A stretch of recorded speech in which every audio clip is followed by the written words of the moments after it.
El Ministerio Internacional Nueva Vida en Cristo presenta Momentos de Reflexión, un mensaje para su vida diaria, con el pastor Misael Ocampo Rivera.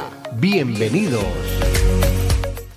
Hola amigos, cordialísimo saludo, bienvenidos a la reflexión en el día de hoy. Pasamos a otra de las epístolas pastorales, pasamos a la epístola de San Pablo a Tito. Pero como siempre ha sido costumbre hacer una introducción para conocer el contexto, el autor, la fecha, tener un poco más de idea de quién es esta persona a la que Pablo le está escribiendo porque es un pastor joven. Nos hemos venido deleitando nosotros en lo que tiene que ver con estas cartas o estas epístolas que son de un hombre mayor con experiencia, con sabiduría, con guianza, con dirección del Espíritu Santo, con responsabilidad y compromiso por el reino de Dios, que está plantando iglesias en los diferentes lugares del mundo conocido y a su vez está haciendo su escuela de predicadores, de pastores, de líderes, de ancianos que se van a hacer cargo de esas obras. Porque no se trata simplemente de llegar a diferentes lugares y empezar a predicar la palabra. ¿Y quién va a quedar a cargo de esas obras? Porque este trabajo misionero de Pablo no podía detenerse para quedarse ahí pastoreando ninguna de las iglesias. Entonces ahora se ve en la obligación de escribir estas cartas pastorales que son como una especie de diario, como les he venido comentando, hablando de su experiencia y de su conocimiento y de la inspiración que está recibiendo del Espíritu Santo para sentar lo que es la doctrina, la base, ese trabajo fundamental que van a dedicarse a hacer ahora estos pastores jóvenes. Entonces terminamos ya la serie con Timoteo, al cual le escribe 2 cartas, 2 epístolas. En cambio a Tito le escribe una sola y también es más breve, es más corta. A este personaje solamente le va a escribir 3 capítulos, pero van a ser muy importantes también. Pero vamos a ver un poco el contexto histórico de este personaje llamado Tito. Aunque Lucas no mencionó a Tito por nombre en el libro de los Hechos, parece probable que Tito era un gentil, pues Gálatas en el capítulo 2, el versículo 3 se refiere a él, dice: mas ni aun Tito, que estaba conmigo, con todo y ser griego, fue obligado a circuncidarse. Y esto a pesar de los falsos hermanos introducidos a escondidas que entraban para espiar nuestra libertad que tenemos en Cristo Jesús para reducirnos a esclavitud. Es decir, que formaba parte del equipo del apóstol Pablo ya este joven llamado Tito. Antes de ser establecido en un lugar como pastor, él va caminando. Y note que no es un judío. Pablo escribe a los Gálatas y da testimonio de que dentro del equipo va un joven llamado Tito, pero no le exigen allí los Gálatas que se circuncide, a pesar de que es un personaje griego. Entonces, esto es muy importante.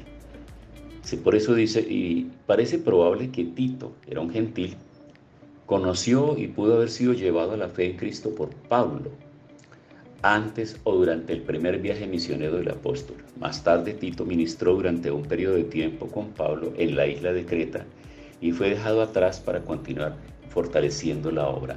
Capítulo 1 de Tito, el versículo 5 dice: por esta causa te dejé en Creta, para que corrigiese lo deficiente y establecieses ancianos en cada ciudad, así como yo te mandé. Es decir, que ya está en el ejercicio del ministerio, y la razón por la cual el apóstol le escribe la carta es para fortalecer ese trabajo, para que él tenga una guía, tenga una agenda de trabajo, sepa qué es lo que va a hacer ahí. Después de que Artemas o Tíquico llegaron para dirigir el ministerio ahí, Pablo quería que Tito se le uniera a él en la ciudad de Nicópolis, en la provincia de Acaya, en Grecia, y que se quedara a lo largo del invierno, que se quedara con él acompañándolo ahí. Debido a su relación con la iglesia en Corinto, durante el tercer viaje misionero de Pablo, Tito es mencionado 9 veces en 2 de Corintios, capítulo 2, versículo 13, versículo 7, 6, 13, 14, capítulo 8, versículos 6 y 16, en donde Pablo se refiere a él, es decir, a Tito, como a mi hermano Tito y mi compañero y colaborador. El joven anciano ya estaba familiarizado con los judaizantes y falsos maestros en la iglesia, quienes en otras cosas insistían en que todos los cristianos gentiles como también judíos estaban bajo la autoridad de la ley mosaica. Tito había acompañado a Pablo y a Bernabé ante el concilio de Jerusalén, en donde esa herejía fue el tema principal. Eso lo podemos registrar en Hechos capítulo 15, y también en Gálatas capítulo 2, versículo 1 al 5. Decir que no estamos hablando de un neófito, no estamos hablando de alguien que apareció por el camino y que Pablo inmediatamente lo colocó. No, él viene caminando con el apóstol Pablo en su viaje misionero y está dándose cuenta de la realidad, de las conversiones de todas aquellas personas que se están reuniendo en las nuevas iglesias que están siendo plantadas o fundadas. Pero a su vez, cuando ya va a ser dejado ahí, precisamente en la ciudad de Creta, para que corrija todas esas deficiencias doctrinarias que están apareciendo ahí, entonces el apóstol se asegura de dejarle por escrito, de hacerle llegar esta carta. Creta, una de las islas más grandes en el mar Mediterráneo, midiendo 256 kilómetros de largo por 56 kilómetros en su punto más ancho, encontrándose al sur del mar Egeo, había sido brevemente visitada por Pablo en su viaje a Roma. Eso lo podemos verificar en el capítulo 27, versículos 7 al 9 del libro de los Hechos. Él regresó ahí para ministerio y más tarde dejó a Tito para continuar la obra de una manera muy parecida como dejó a Timoteo en Éfeso, mientras que él iba a Macedonia. Es muy probable que él escribió a Tito en respuesta a una carta de Tito o un reporte de Creta. Es seguramente lo que Tito, al llegar y a ser colocado en ese lugar, le escribe ahora al apóstol Pablo diciendo: encuentro esto y esto, aparte de lo que vimos cuando llegamos por primera vez, estoy encontrando estas situaciones, así que necesito orientación.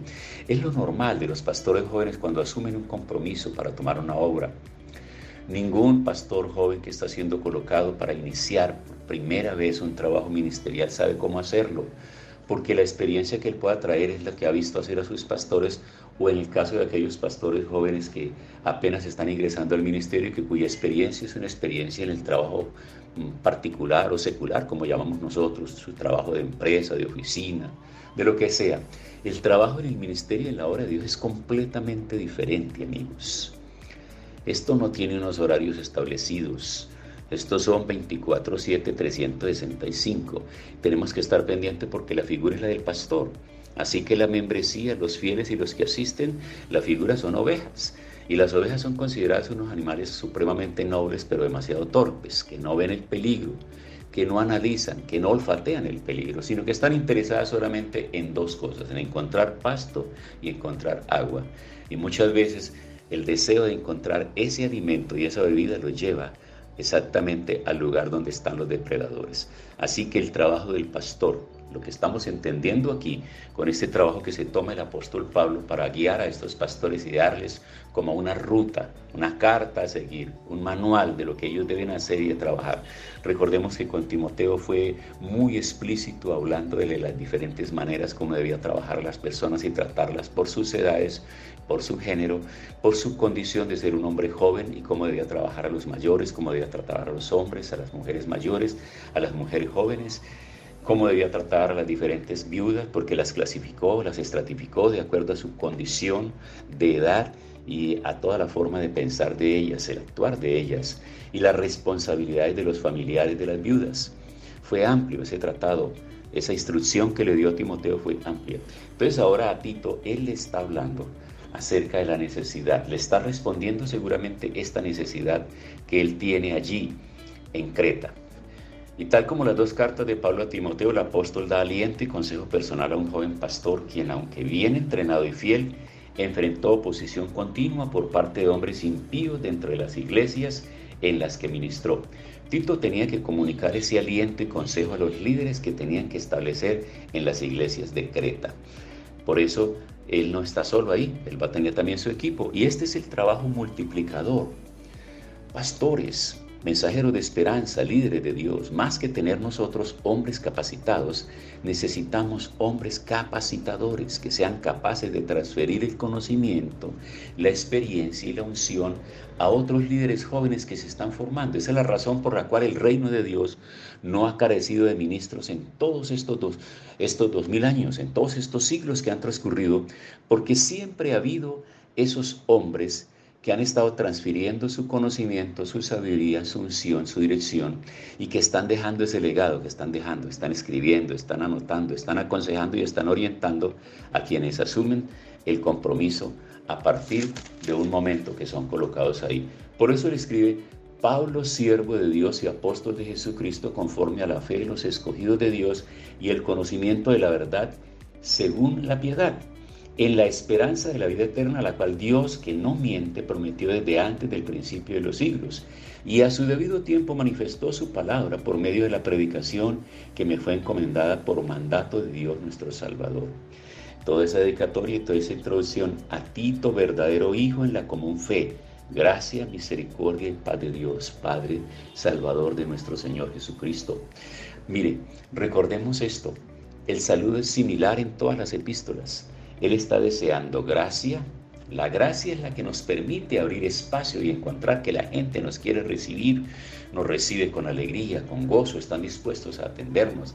La misericordia que puedan tener con nosotros y la paz, que es esa tranquilidad, esa seguridad que estamos haciendo la voluntad de Dios. Amigos, bienvenidos a estudiar entonces la epístola pastoral a Tito. Vamos a orar y en el día de mañana continuaremos con esta apasionante epístola también. Señor, muchas gracias por darnos vida, salud, por fortalecer nuestra fe y por ayudarnos. Sé que está siendo de bendición para muchas personas que escuchan estas reflexiones en la cotidianidad. Unos y otros, los que ejercemos el ministerio pastoral y aquellos que están empezando a conocer de fondo la razón por la cual nos dedicamos a este tipo de trabajo. Gracias en el nombre de Jesús. Amén.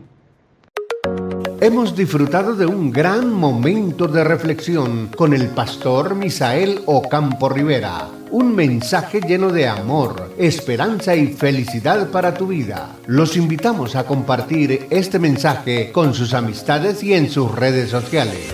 Búsquenos en YouTube y Facebook como Ministerio Internacional Nueva Vida en Cristo y en Instagram como @MinInternacional Nueva Vida. Momentos de reflexión.